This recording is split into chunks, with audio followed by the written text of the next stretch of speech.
Hi అండి, అందరికీ నమస్తే. Secret husband part 14. అసిస్టెంట్ ఆశ్చర్యంతో చేతిని నోటిపై పెట్టుకుని కళ్ళు తెరిచి కావ్యాన్ని తేరుపారా చూసింది. ఈ రోజుల్లో ఉంపుడు గత్తెలు ధైర్యం చూడండి. ఒక అమ్మాయి మరొకరి భర్తను పట్టుకుని ఉంది. అయినా అసలైన భార్యతో ఈ కీప్ ఇంత అసభ్యంగా ప్రవర్తిస్తుంది. ఎంత సిగ్గులేనిది ఈమె. ఛీ! అసిస్టెంట్ యొక్క వంకర చూపులను చూసినప్పుడు కావ్య మొహం సిగ్గుతో పసుపచ్చగా మారిపోయింది. ఆమె కేకలు వేసింది. నువ్వు? పల్లవి రాజసంగా రెస్ట్ ఏరియా వైపుకు నడుస్తూ చెప్పింది. ఏంటి, నేను ఏదైనా తప్పు చెప్పానా? ఆమె అక్కడ కూర్చొని చెప్పింది. నీకేదైనా చెప్పాలి అనుకుంటే చెప్పేసే. జ్యువెలరీ స్టోర్ యొక్క విఐపి లాంజ్ చాలా ప్రైవేట్ గా ఉంది. అసిస్టెంట్ 2 కప్పుల కాఫీ సర్వ్ చేసిన తర్వాత వాళ్లను ఒంటరిగా వదిలేసింది. కావ్య తన కోపాన్ని అంచుకుంటూ మళ్లీ కూర్చుంది. ఆమె గిఫ్ట్ బ్యాగ్ ను టేబుల్ పై పెట్టి సున్నితంగా చిన్న స్వరంలో చెప్పింది. ఊహించు, రాహుల్ నా కోసం ఏం గిఫ్ట్ తీసుకున్నావు? పల్లవి వ్యంగ్యంగా చెప్పింది. నా భర్త నిన్ను ప్రేమించడాన్ని చూపించడమే నీ ఉద్దేశమా? అలా అయితే నాకు ఏ ఇంట్రెస్ట్ కూడా లేదు. భర్త అనే పదం వినగానే కావ్య మొహం కాస్త కఠినమైనది. కానీ వెంటనే ఆమె మళ్లీ నవ్వింది. ఆమె గిఫ్ట్ బ్యాగ్ నుండి ఒక ఎరుపు రంగు వ్యాలెట్ డబ్బాను తీసి టేబుల్ పై పెట్టింది. ఆమె చేతులను మోకాళ్ళపై జోడిస్తూ చెప్పింది. పల్లవి, నిర్లక్ష్యంగా ఉన్నట్టు నటించొద్దు. రాహుల్ నా కోసం కొన్న ఈ ఉంగరాన్ని నువ్వు నిజంగా చూడాలి అనుకోవడం లేదా? పల్లవి అలానే ఉండిపోయింది. ఆమెకేమాత్రం నమ్మకం కలగలేదు. రాహుల్ నిజంగా కావ్యకు ఉంగరం గిఫ్ట్ గా ఇచ్చాడా?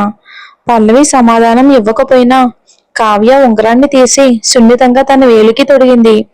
అప్పుడు ఆమె చెయ్యి ఎత్తి వేళ్లను ఊపి చెప్పింది. ఎంత అందంగా ఉంది కదా అని. వజ్రం మిరుముట్లు గొలిపే కాంతితో మెరిసిపోతుంది. అందులో చాలా అరుదైన బ్లూ డైమండ్ పొదిగి ఉంది. అలాంటి డైమండ్ ను బ్లూ టియర్స్ అంటారని, దాని ధరను ఊహించడం కూడా కష్టమని పల్లవి వింది. పల్లవి యొక్క వేల ఎముకలు షాపింగ్ బ్యాగ్ ను గట్టిగా పట్టుకోవటంతో ఒక్కసారిగా తెల్లబడ్డాయి. ఆమె మరో చేతి గోళ్లు అరచేతిలో గుచ్చుకున్నాయి. కాస్త రక్తం కారింది. కానీ ఆమెకేమాత్రం ఎలాంటి నొప్పి అనిపించలేదు. పల్లవి తనను తాను ఓదార్చుకుంది. శాంతంగా ఉండు పల్లవి అని. ఆమె నెమ్మదిగా ఊపిరి విడిచింది. ఇది ఒక ఉచ్చు. కావ్య ఖచ్చితంగా కోరుకుంటుంది ఆమె కోపంలో ఆవేశం కోల్పోవాలి అని, తద్వారా ఆమెనే తప్పు అని చూపించడానికి. కానీ ఎంతగా ఆమె శాంతంగా ఉండడానికి ప్రయత్నించినా సరే ఆమె కడుపులో ఒక భారీ రాయి అడ్డుపడినట్టు అనిపించింది. ఆమె ఊపిరి తీసుకోవడం కూడా చాలా కష్టమైంది పల్లవికి. కావ్య ఒక నవ్వుతో చెప్పింది. నాకు అనిపిస్తుంది రాహుల్ ఈ డైమండ్ రింగ్ కొన్నాడు ఎందుకంటే అతను నాకు ప్రపోజ్ చేయాలనుకుంటున్నాడు. అందుకు అతను నిన్ను ఇక్కడ ఆగమని చెప్పాడు. నువ్వు తద్వారా నువ్వు మా సంతోష క్షణానికి సాక్షిగా ఉండగలవు కదా. ఓ, నేను ఇంకా వేచి ఉండలేను. ఆమె గట్టిగా చెప్పింది. గత 2 ఏళ్లలో అతను ఎన్నిసార్లు ఫ్లైట్ టికెట్ బుక్ చేసి నన్ను కలవడానికి వచ్చాడో మీకు తెలుసా? నేను ఎంత బుద్ధిహీనురాల్ని. అలాంటి అద్భుతమైన మనిషిని వదిలేశాను. ఇప్పుడు నేను ఆ కోల్పోయిన సమయాన్ని ఖచ్చితంగా భర్తీ చేస్తాను. మేము ఎప్పటికీ ఒకరితో ఒకరు సంతోషంగా ఉంటాము. కావ్య కళ్ళు కలలు కన్నట్టున్నాయి. ఆమె ఇలా మాట్లాడుతూ ఉన్నప్పుడు ఆమె మాటలు అలా కొనసాగించింది. నేను కోపంతో విదేశాలకు వెళ్ళకపోయి ఉంటే రాహుల్ కేవలం తన తాతయ్యను సంతోషపెట్టడానికి మరో అమ్మాయిని ఎలా పెళ్లి చేసుకునేవాడు. నాకు తెలుసు అతను ఇది నన్ను ఈర్ష్యపడేలా చేయడానికి చేశాడు అని. ఇప్పుడు నా ఆరోగ్యం బాగోలేనప్పుడు అతను నా కోసం ఎంత బాధపడుతున్నాడో చూసావా? పల్లవి మొహం వాడిపోయింది. ఆమె పట్మని చెప్పింది. ఇది ఎప్పటికీ సాధ్యం కాదు అని. పల్లవి రాహుల్తో ఆమె 2 ఏళ్లు పెళ్లి కేవలం కావ్యాన్ని ఈర్ష్యపడేలా చేయడానికి జరిగిందని ఆమెకి ఏమాత్రం నమ్మకం లేదు. ఒకవేళ ఇదే నిజమైతే ఆమె ఏంటి, వాళ్ళ ఆటలో ఒక బొమ్మ? పల్లవి దీన్ని అంగీకరించడానికి నిరాకరించింది. ఆమె చేతులు ఒక్కసారిగా వణుకుతున్నాయి. అది తలుచుకుంటే ఆమె శరీరం కూడా కంపించడం మొదలైంది. రాహుల్ ఆమెకు చెప్పాడు ఆమెను తన భార్యగా చేసుకున్నాడు ఎందుకంటే ఆ రోల్ కు ఆమె బాగా సరిపోతుందని. దీంతో ఆమెకు చాలా ప్రత్యేకంగా అనిపించింది. వాళ్ళ జంట పైనుండి జత కట్టబడింది అని ఆమెకు బాగా అనిపించింది. కానీ ఇప్పుడు ఆమెకు తెలుస్తుంది ఇదంతా అబద్ధం. ఇలా ఎలా జరగగలదు? ఆమె లాంటి అనాథకు ఎలాంటి ఆసరా లేదు. ఒకవేళ ఎవరైనా ఆమెతో చెడుగా ప్రవర్తిస్తే ఆమె నిశ్శబ్దంగా సహించాల్సి వస్తుంది. బహుశా కావ్య నిజం చెప్తుందేమో. రాహుల్ ఆమెను అత్యంత సరైనదిగా భావించి ఉండొచ్చు కదా. ఎందుకంటే అతను ఆమెను సులభంగా కంట్రోల్ చేయగలడు. అరే, ఆమె ఎంత బుద్ధిహీనురాలు! పల్లవి యొక్క పాలుపైన మొహాన్ని చూసి కావ్యకు బాగా అనిపించింది. కావ్య చేసే ప్రయత్నం సఫలమవుతుంది అని. కావ్య పల్లవి చేతిని పట్టుకుని, నువ్వు మరింత సున్నితంగా ఉన్నావు పల్లవి. నాకు తెలుసు నువ్వు ఈ టైంలో నిజాన్ని అంగీకరించడం కష్టమని. కానీ నా మనస్సాక్షి చాలా రోజులుగా నన్ను బాధిస్తుంది. నాకు అనిపించింది ఇప్పుడు మీరిద్దరు డైవర్స్ తీసుకుంటున్నప్పుడు నీకు నిజం తెలుసుకునే హక్కు ఉంది కదా. అప్పుడు కావ్య ఒక బ్యాంక్ కార్డును పల్లవి వైపుకు నెట్టి సానుభూతి చూపిస్తూ చెప్పింది, ఈ కార్డులో 50 లక్షల రూపాయలు ఉన్నాయి. ఇది నా రాహుల్ తరపున పరిహారం ఆశిస్తున్నాను. నువ్వు మాపై ఎలాంటి ఫిర్యాదు చేయకు.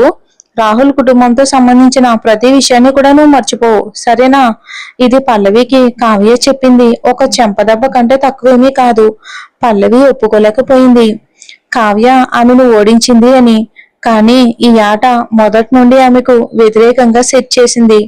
జ్ఞాపకాలు ఆమె మెదడులో భయంకరమైన అలలా ఉప్పొంగాయి పల్లవికి.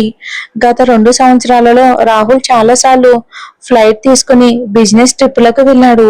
ప్రతిసారి అతను అక్కడ చాలా రోజులున్నాడు. పల్లవి ఎంతగా పట్టుబట్టినా అతను ఆమెను తనతో తీసుకెళ్ళడానికి ఎప్పుడూ నిరాకరించాడు. అంతేకాదు ఆమె చేతిలో ఉన్న పెళ్లి ఉంగరం కూడా రాహుల్ కొనలేదు. పెళ్లి సర్టిఫికేట్ తీసుకునే ముందు అతని అసిస్టెంట్ ఆ ఉంగరాన్ని ఆమెకి ఇచ్చాడు. ఇక రాహుల్ చెప్పినట్టు ఆ ఉంగరాన్ని కొన్నాడని అనిపించింది. కానీ అయినా సరే పల్లవి ఆ ఉంగరాన్ని అంత జాగ్రత్తగా ఉంచింది. స్నానం చేసేటప్పుడు కూడా తీయలేదు. ఇప్పుడు ఆమెకు బాగా అర్థమైంది ఆమెకు కేవలం నామమాత్రపు ప్రేమ మాత్రమే లభించిందని. ఆ క్షణంలో ఆమె గుండె ముక్కలయ్యింది. ఆమె లోపల ఉన్న గాయం ఏదో ఒక్కసారిగా నలగడం మొదలయ్యింది. గుండెల్లో ఎక్కువ బాధనిచ్చింది. మనసు మొక్కలైపోయింది. ఛే, రాహుల్ ఎంత క్రూరుడు! అతను ఆమెను ఇలా ఎందుకు గాయపరిచాడు? పల్లవికి ఊపిరి ఆడకపోవటం మొదలయ్యింది. ఆమె ఇంకా కావ్య మాటలు ఏమాత్రం వినాలి అనుకోలేదు. ఆమె షాపింగ్ బ్యాగ్ ను చేతిలో పట్టుకుని ఒక్కసారిగా పైకి లేచింది. కావ్య కూడా లేచి చెప్పింది, రాహుల్ వచ్చే వరకు నువ్వు ఉండవా అని. పల్లవి గుండెల్లో ఉప్పొంగిన బాధను అంచుకుని వ్యంగ్యంగా చెప్పింది, కావ్య, నీకు కావాల్సింది నీకు దొరికింది. ఇక నా నుండి ఏం కావాలి? కావ్య నవ్వు ఆగిపోయింది. ఆమె నకిలీ అమాయకత్వంతో చెప్పింది, నీ ఉద్దేశం ఏమిటి? నేను కేవలం నీపై జాలిపడి నిజం చెప్పాను. నువ్వు నన్నే ఎందుకు తప్పుపడుతున్నావు? పల్లవి నేరుగా అడిగింది. నువ్వు ఎందుకు అంత భయపడుతున్నావు? ఆమె కాస్త బోలగా ఉంది. కానీ బుద్ధిహీనురాలు కాదు. ఆమెకు స్పష్టంగా కనిపిస్తుంది కావ్య ఇదంతా కేవలం రాహుల్ కోసం తన భావోద్వేగాలను గుండె నుండి తీసేయడానికి చెప్పిందని. కానీ అంత నీచంగా పడిపోవటం కావ్యకు అవసరమా చెప్పు? తన దృష్టిలో రాహుల్ స్పష్టంగా ఆమెను ప్రేమించడం లేదు. అందుకే ఆమె యుద్ధంలో ఓడిపోయింది. కాబట్టి పల్లవికి అర్థం కాలేదు కావ్యకు ఇంకా ఎందుకంత అసురక్షితంగా అనిపిస్తుంది. ఒక క్షణం కావ్య మొహం మారింది. కానీ ఆమె ప్రశాంతమైన ఆత్మవిశ్వాసం నుండి నా నవ్వు వెంటనే తిరిగి వచ్చేసింది. పల్లవి దానికి చిన్నగా నవ్వి, నువ్వు భయపడుతున్నావా అని అంది. నేనెందుకు భయపడాలి? అందరికీ తెలుసు నేను రాహుల్ జీవితంలో ప్రేమనని. బహుశా అతను నీతో కొన్ని రాత్రులే గడుపుండొచ్చు. కానీ ఇదేమీ మార్చదు. నేను విదేశాల్లో ఉన్నాను. అతని శారీరక అవసరాలను తీర్చలేకపోయాను. మగవాళ్ళకు అవసరాలు ఉంటాయి. నేను అతన్ని అర్థం చేసుకోగలను. అతను నీతో కొన్ని రోజులు మంచం మీద ఉంటే నాకు అతనితో ఎలాంటి సమస్య లేదు. కావ్య తను ఒక ధైర్యవంతమైన అమ్మాయిలా చూపించుకుంది. తన ప్రేమ కోసం త్యాగం చేసినట్టు, పల్లవి వాళ్ళ సంబంధంలో చొరబడినట్టు పల్లవి చెప్పింది. నువ్వంత నమ్మకంగా ఉన్నప్పుడు నన్ను కోపం తెప్పించడానికి ఎందుకు ప్రయత్నిస్తున్నావు నువ్వు? పల్లవికి ఇది చాలా ఫన్నీగా అనిపించింది. ఆమె ఒక చేతిని నడుంపి పెట్టి కావ్యాన్ని చూస్తూ అడిగింది పల్లవి, ఇప్పుడు ఇదంతా నాకెందుకు చెప్తున్నావు? నీ స్థానాన్ని చూపించాలి అనుకుంటున్నావా? నువ్వు ఇంకా కేవలం ఒక ఉంపుడు గత్తిగానే ఉన్నావని. కావ్య కోపంతో బుగ్గలు ఊదుకుంటూ పల్లవి వైపుకు వేలు చూపించి కేకలు వేసింది. నువ్వు అని పల్లవి స్పష్టంగా చెప్పింది. విషయాన్ని అర్థం చేసుకో. నీకు మోసం జరిగినట్టు అనిపిస్తే అది నీ తప్పు. నేను నిన్ను గాయపరచడానికి ఏమీ చేయలేదు. నాకు నీ నకిలీ సానుభూతి అవసరం లేదు. నేను నీ దగ్గర ఎలాంటి రుణం తీసుకోలేదు. పల్లవి మాటలు కావ్యను లోపల వరకు చిరాకు పెట్టాయి. ఆమె పల్లవిపై దూకబోతూ ఉండగా అకస్మాత్తుగా ఆగిపోయింది. ఆ కావ్య అని కేకలు వేసింది. ఏమో, ఆమె ముందు ఉన్న కాఫీ కప్పు ఆమె శరీరం చేతులపై వలకబోసింది. ఆమె పూర్తిగా చెల్లా చేతులుగా కనిపించింది. ఇక పల్లవి కళ్ళు సన్నబడ్డాయి. ఈ పిచ్చమ్మాయి మళ్ళీ ఏదో చెప్తుంది. కావ్య గట్టిగా కనురెప్పలాడించి కన్నీళ్లు కార్చింది. ఆమె దయనీయ చూపులతో పల్లవిని చూస్తూ చెప్పింది. పల్లవి, నేను నీతో ఎప్పుడు మంచిగానే ప్రవర్తించాను. నువ్వు నన్ను ఎంతగా ద్వేషిస్తావని నాకు అర్థం కావట్లేదు. కానీ నువ్వు నీ కోపాన్ని తీర్చుకోవాలి అనుకుంటే నన్ను కొట్టు. నేను వాగ్దానం చేస్తున్నాను, నేను జవాబు ఇవ్వను. అకస్మాత్తుగా ఆమె తన తలను పట్టుకుని తూగుతూ వెనక్కి జరిగింది. ఆమె శక్తి అంతా కూడా అయిపోయినట్టు. అప్పుడే అక్కడికి రాహుల్ ఎంట్రీ ఇస్తాడు. అతను అకస్మాత్తుగా అక్కడికి వచ్చి చివరి క్షణంలో కావ్యాన్ని అందుకుంటాడు. రాహుల్ కనుబొమ్మలు ముడివేస్తూ చిన్న గొంతుతో అడిగాడు, ఇదంతా అసలు ఏం జరుగుతుంది? కావ్య, ఈ డ్రామా పల్లవిని రాహుల్ కళ్ళలో మరింత దిగజార్చుతుందా, లేక పల్లవి యొక్క సత్యం ఈసారి కావ్య కుట్రను విఫలం చేస్తుందా?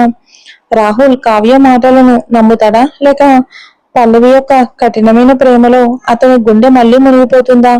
తెలుసుకోవడానికి వచ్చే ఎపిసోడ్ లో చూద్దాం.